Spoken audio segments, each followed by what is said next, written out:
What's up, guys? Barry Gaming here, back with some more Idle Heroes, and today, well, we were going to be transferring a lot of this power that we currently have on hyperspace on our Islamok over to our Doom Terminator Vulcan, just so we have another damage dealer for things like campaign and such ready to go. However, I did remember there's one thing we have not finished right here, 32 of 35. Now, the first issue is the fact that we don't have a good Freya, and honestly, even if we go for like oh man, I actually don't know what the cheapest giant killer, are there actually no giant killer Freyas? Wouldn't surprise me, honestly. There's one 18,000, but it's an A copy. Yeah, I don't think we're gonna do that. Let's check out B pluses.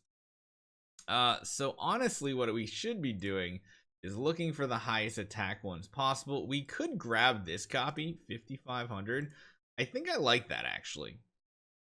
So Freya is one hero that we just never have invested a ton into, mainly because she's not a tenant for anybody, so we haven't really cared that much.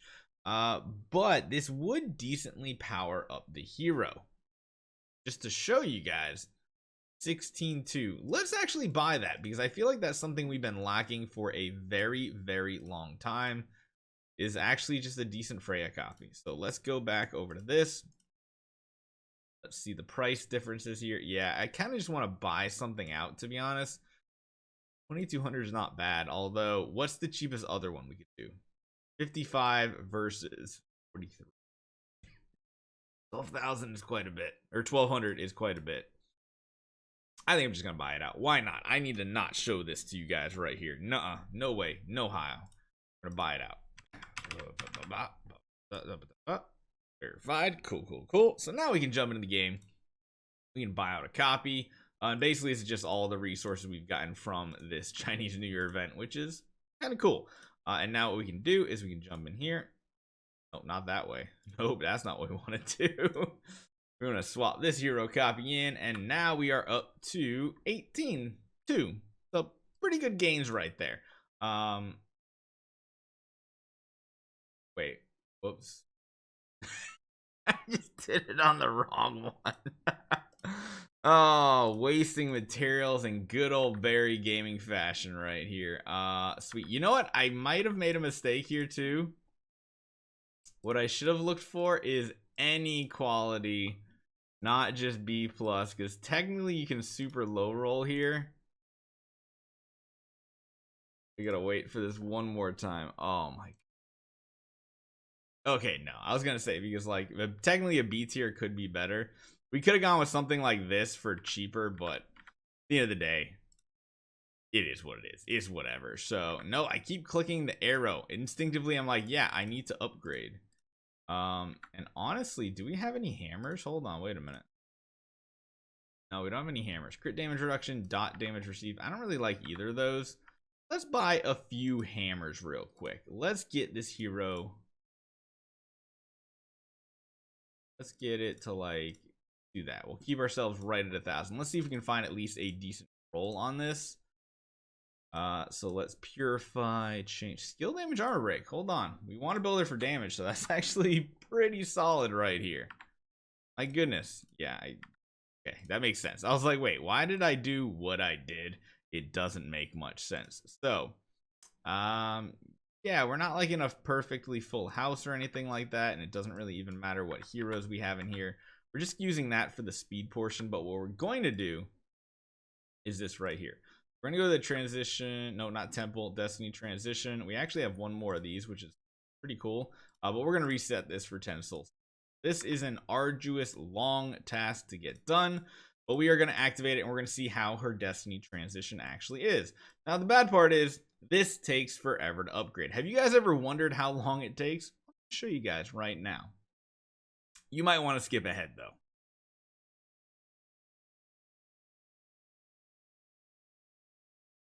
We'll be right back. I'm not going to put you through.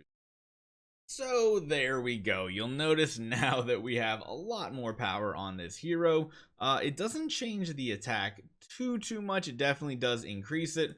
But what it really does do is it gives us this divine power that we're going to be getting from our temple. So she basically has as you guys can see here, a 9 divine power, which means we're going up in Sealand against enemies who don't have any divine power. So we're going to do 90% damage boost, which is essentially the same thing as Giant Killer, and take 50% less damage. Now, her actual transition skills aren't all that insane.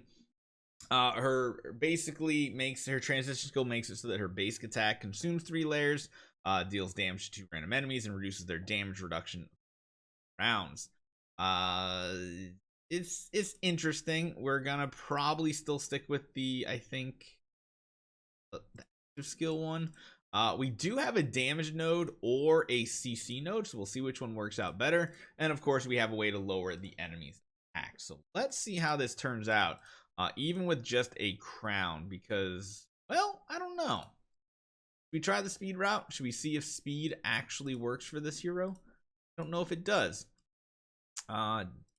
Probably want to change this up a little bit, get her some crit damage going with damage reduction node.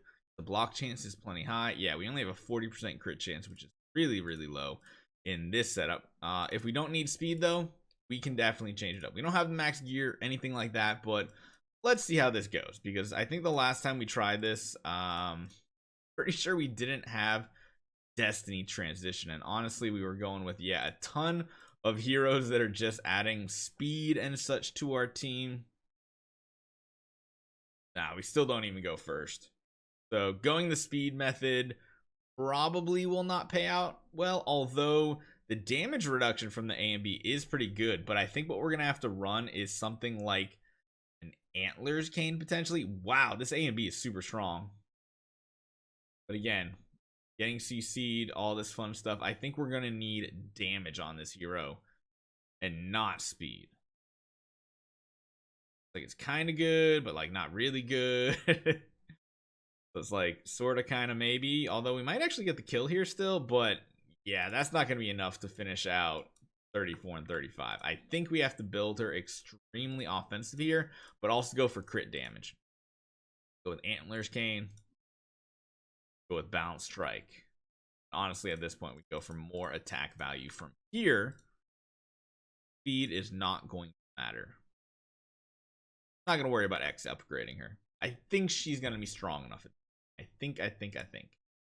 So let's see if we can just keep pushing on forward. We, of course, have her fully sublimed because we obviously do the way that this hero is built right here. And let's see how this turns out. If she is tanky enough, that's good. However, going second does mean we are susceptible to crowd control before we get to attack. But it looks like her active skill is giving herself like an entire full shield. So as far as survivability goes, really good, especially against this wave. They can't even like take out our team because of the amount of treasure train we have, which again, we have another 2, maybe even 3 treasure trains that we've gone through, big festival events that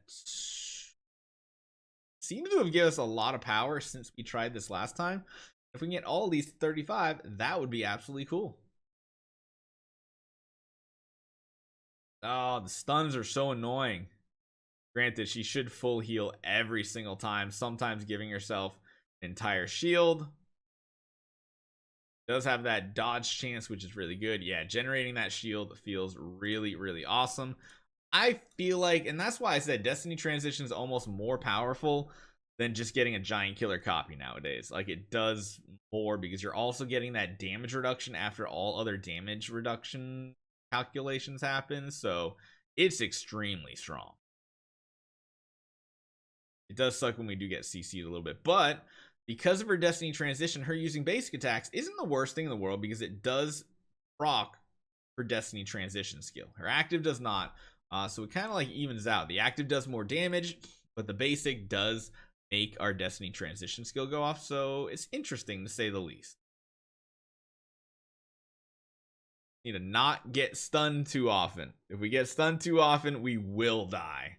But yeah, we should be able to full heal every single round, sometimes even getting a shield. Even if we are taunted, I don't know if it's the worst thing in the world, but yeah, every round that we're stunned is bad. We need as much damage going out as possible, and if we have something like that happen, we can't keep up with the incoming damage. I mean, I guess we could try running something like Lucky Candy Bar and run her like with different setups here, because that means she would be stun immune. She would also be taunt immune. That would be interesting, actually. I wonder how that would be, because even though Antler's Cane is ramping up damage, maybe, just maybe, this plays a bigger role. And then what we can do is do attribute reduction purify, because I think there are only two forms of CC that we're experiencing here. Stun, which the lucky candy bar takes care of, and taunt, which again the lucky candy bar will take care of, because that's going to be the first type of CC that she's affected with. And then of course every time they try to apply it, we're going to get some all damage reduction by having a splendid lucky candy bar. So oddly enough, I think this might be the best setup possible, because again, just getting attacks off every round is going to be important. And the fact that we can now run attack or attribute reduction purify, because there are a ton of things that hit us, could help us survive and do more damage. So not horrible. We're starting to take some enemies out. Of course, are getting the synergy with the snake as well, which is good. Do we have enough damage here to finish this? Yes, we do. So that is really interesting, that because Fortress is all about stunning your enemy or your ally, it kind of works out well. It kind of works out well having the lucky candy bar. And again, every time you basically get applied with another debuff or something, another CC effect, you do get some all damage reduction, which does help. Granted, having Destiny Transition Divine Power level 9 is one of the biggest important things, but this does let her attack every round, which kind of isn't.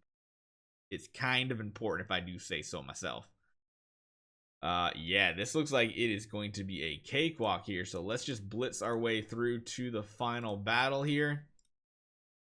We're gonna have to buy one attempt because I did waste some early on. The lucky candy bar with our Mystic Fairy Freya. It looks like it's gonna be enough to get this finished up, but let's see what happens here. And again, I think honestly having that attribute reduction purify is a huge help, because I think they lower your attack, they lower your crit chance.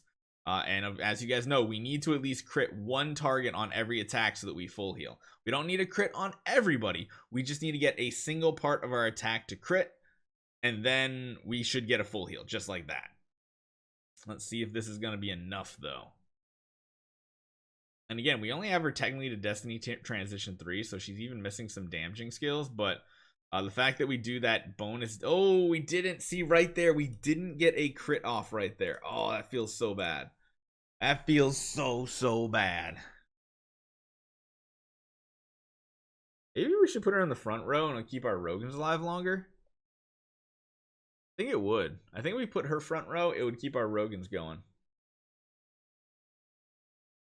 Blocking a ton of attacks, but again, we need to crit almost on every attack on at least some target to keep ourselves topped off. But I think that's a crit damage or crit chance reduction. Oh my goodness, that was close. We got a full heal though. Oh, that was literally, you couldn't even see her health bar, and we managed to get this to work. Come on, man, we got this, right? 5 rounds. Oh, we need to dodge a little bit more. Yeah, it's really close. I do feel like we can get there. Let's put her in the front row like this.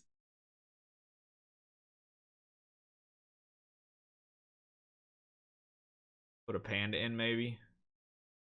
You know what? We should probably be trying to run like Olivia's in this thing. Olivia's might actually do good here. Getting some shrinks off and everything. Let's see if Olivia's help even more instead of just having tankier heroes in. Like I said, our regular E5 heroes, because of our treasure train, quite tanky. And if we can get some shrinks off, that's gonna slow the enemy team down as well. Ooh, I forgot about that part. Getting those shrinks are kind of big. And again, having her front row is going to absorb a lot of the hits. So it's going to keep our heroes alive longer, which means she doesn't need to take the brunt of it as long, because having those shrinks and all those things mean they take more damage and they deal less damage. There's more targets for the debuffs to hit as well. So looking pretty good with this little bit of a change. We have a basic, but again, remember, basic procs that Destiny Transition. Oh, it's so close. My goodness, we're getting this. You guys better be strapped in for a long one if necessary, because we are definitely getting this taken care of right now.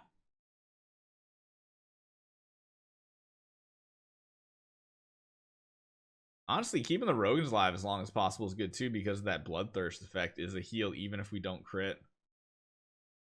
I feel like those Olivias are not set up at all. Maybe we should actually throw some stuff on the heroes we're using, because keeping these support heroes alive just a little bit longer would make a huge difference. So if we can't get it done kind of solo here, we'll do. Oh, we didn't crit. Oh, we didn't crit. That was bad.